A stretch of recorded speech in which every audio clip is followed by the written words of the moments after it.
Olivier Bachelard, bonjour. Bonjour. Vous êtes prof à EM Lyon, campus de Saint-Étienne. Alors, quelques mots sur cette école. Alors très rapidement, c'est une école qui a fêté ses 150 ans il y a quelques années. C'est une très vieille école.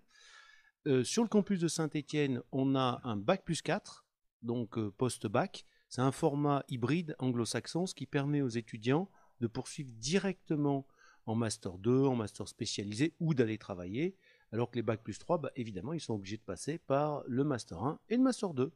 Voilà, et c'est à peu près sur Saint-Étienne 1000 étudiants, 200 étudiants étrangers. Cette école est implantée à Saint-Étienne depuis combien de temps? Alors, elle est EM Lyon depuis 10 ans. Ouais. Auparavant, c'était l'ESC de Saint-Étienne. Et encore avant, ça s'appelait l'ISGC qui avait été fondé en 1963. Pour la petite histoire, comme annexe de l'ESC Lyon, qui est devenu l'EM Lyon. Donc c'est une vieille histoire. C'est une vieille histoire. Johan Serran, étudiant donc en première année. Alors, on vous rencontre tous les deux aujourd'hui parce que en fait, vous travaillez depuis un an pour les Kiwanis. Alors, les Kiwanis, on va rappeler, c'est une association. Exactement, c'est une association donc avec laquelle on travaille cette année avec 5 autres de mes camarades. Donc on a pour projet de les accompagner dans leur 30e salon du vin. Donc notre objectif, ça va être de les aider sur certaines choses. Par exemple, nous avons à faire une enquête de satisfaction pour leur salon et c'est certaines données qu'on va ensuite leur donner pour qu'ils s'en servent pour ensuite voir où ils ont des points d'amélioration à faire et où ils sont plutôt bons. Comment vous avez découvert, vous, les Kiwanis? Alors les Kiwanis, à l'origine, je ne connaissais pas du tout. Je connaissais l'association de nom, mais je ne connaissais pas qu'il y en avait un à Saint-Étienne. Et c'est grâce à notre école qu'on a pu découvrir, donc grâce à ce module qui s'appelle Enquête terrain, dans lequel une entreprise ou une association nous est donnée, euh, libre de découverte. Donc on peut faire avec cette association beaucoup de choses et nous permettre de mettre un pied dans le monde du travail. Et c'est ça qui nous a permis d'être ici aujourd'hui avec les Kiwanis. Olivier, l'EM Lyon, c'est la première fois qu'il y a des étudiants qui travaillent avec l'association Les Kiwanis. Non, ça ne doit pas être la première année. Comment ça se passe très Oui. concrètement? Il y a une personne qui se charge de collecter autour du mois de juin, juillet, les besoins qui remontent du territoire. Ça peut être des associations, ça peut être des entreprises, Des collectivités. des collectivités, exactement. Et à ce moment-là, il y a une affectation d'enseignants-chercheurs pour encadrer ces étudiants.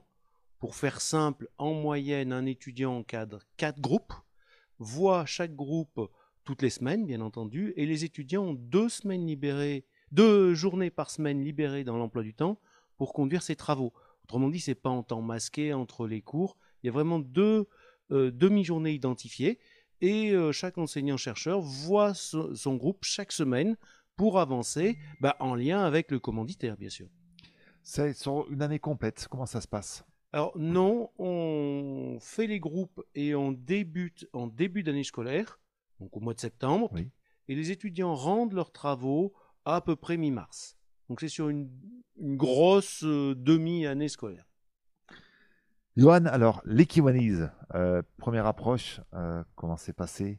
Alors au début, ça faisait un peu bizarre parce que forcément, on arrive, on sort du lycée, on a un peu peur de rentrer dans ce monde-là, mais au final, on a été très bien accueillis, on a tout de suite aimé la cause pour laquelle ils avaient fait leur association, donc servir les enfants du monde. On a trouvé que c'était une cause exceptionnelle pour nous, quelque chose qui nous intéresse et ça nous a vraiment permis de mettre en rigueur tout ce qu'on avait appris dans notre école. Donc c'était plutôt parfait pour nous, c'était l'occasion parfaite de travailler avec eux. Donc on a pu mettre toutes les matières qu'on a appris jusqu'ici grâce à notre école. Donc c'était vraiment une bonne expérience qui va continuer dans les prochains mois. Les matières, c'est quoi? La communication, c'est quoi toutes ces matières dont vous parlez? Alors, un énorme point fort, je pense, de l'EM Lyon, c'est qu'on a énormément de matières. On peut avoir des matières comme gestion équipe projet, du marketing, de la finance. On a beaucoup de choses qui sont en rapport avec la comptabilité.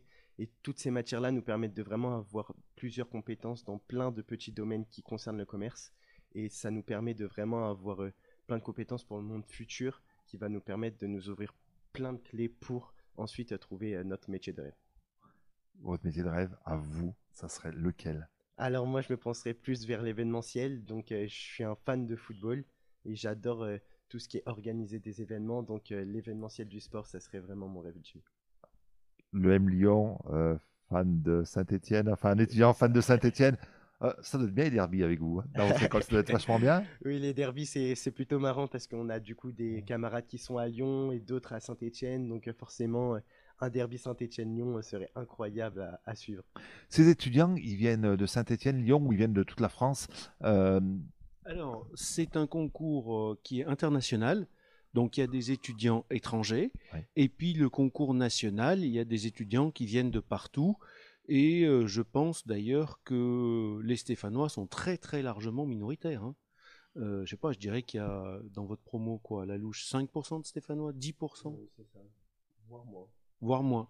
Voire même. Donc voilà, donc on a la chance d'avoir des étudiants de toute la France et puis de l'étranger. On a à peu près 200 étudiants internationaux parce que dans leurs études, nos étudiants doivent faire 2 parcours à l'international.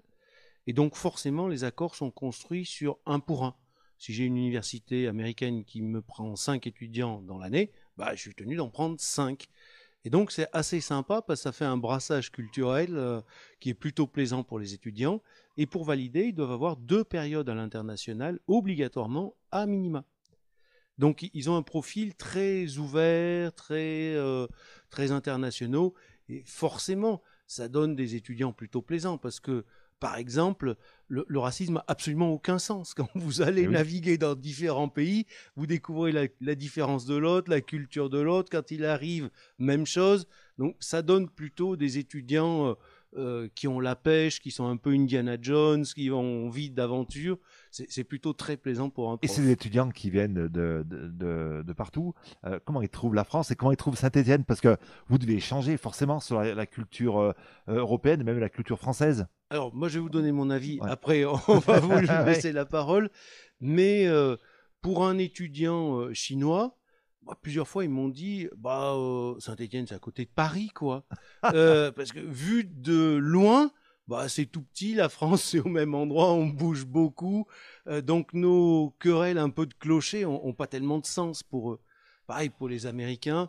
Bah, quoi, c'est la même métropole, quoi. C'est vraiment le même endroit. C'est tout petit. Donc ça, c'est assez rigolo d'avoir leur regard sur la France.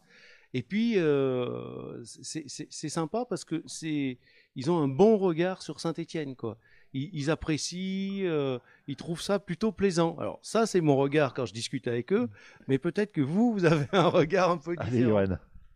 Alors oui, du coup, je suis totalement d'accord avec ce que M. Bachelard a dit, c'est que forcément Saint-Étienne, on peut peut-être pas connaître à premier rapport, mais à l'international, on connaît principalement Paris, la France et traditions françaises. Oui. Et quand on parle avec nos camarades étrangers, c'est vraiment la France qui les attire et ils découvrent Saint-Étienne un peu en même temps que nous finalement. Et c'est ça qui est incroyable dans cette école, c'est qu'on va du coup découvrir en même temps que les élèves qui sont normalement à l'international. Et c'est hyper enrichissant pour nous parce qu'on va pouvoir découvrir de nouvelles traditions, de nouvelles cultures. Donc, c'est parfait pour nous. Vous allez partir à l'étranger pour faire des stages. C'est ça. Vous avez déjà une idée? Alors, du coup, on a un stage à la fin de cette année qui va Oui. commencer à peu près fin mai. Et j'ai potentiellement une piste qui est en rapport avec mon métier de rêve. Ça serait aller à l'UEFA. Donc, c'est ceux qui gèrent l'Euro de Bien sûr. foot, la Ligue des Champions. Et ça serait sur leur siège en Suisse. Et donc, ça serait une opportunité incroyable qui sera dans mes mains potentiellement d'ici quelques mois. Les Kiwanis, c'est une association qui est internationale. Vous faites des choses à l'international. Ça vous a vraiment rapproché le fait de faire des choses comme ça à l'international. Oui, ça vous a vraiment rapproché. Oui, tout à fait, parce qu'avec Kionis, on a pu découvrir qu'il y avait vraiment des clubs de partout dans le monde et que c'était vraiment une association qui était connue et reconnue dans le monde, qui permettait d'offrir du bonheur à tous les enfants du monde. Donc c'est vraiment une chose qui nous a attirés, qui nous a permis de voir plus loin que la France. Donc on a pu découvrir de nouveaux clubs et potentiellement, pourquoi pas, aller dans des clubs qui se rapprochent de la Suisse. Les Kiwanis, demain, Yoann, vous pourriez faire un stage aux Kiwanis aux États-Unis. C'est un truc qui pourrait. Ça Ouais. pourrait être une belle opportunité, effectivement, d'aller là-bas pour découvrir ce que c'est leur tradition là-bas, parce que ici, comme ils ont pu le dire précédemment, c'était vraiment euh, une culture locale, donc c'est des choses qui sont locales, des événements locaux. Donc on va vraiment chercher à aller, si c'est possible, aux États-Unis pour pouvoir découvrir ce qu'ils font là-bas. En tous les cas, on vous retrouvera donc, ça sera pour le 30e salon des vins, des producteurs et de la gastronomie le 23 février et le 24 février. Exactement. Vous y serez Oui. avec les Kiwanis. L'année prochaine, des nouveaux étudiants qui vont aider les Kiwanis.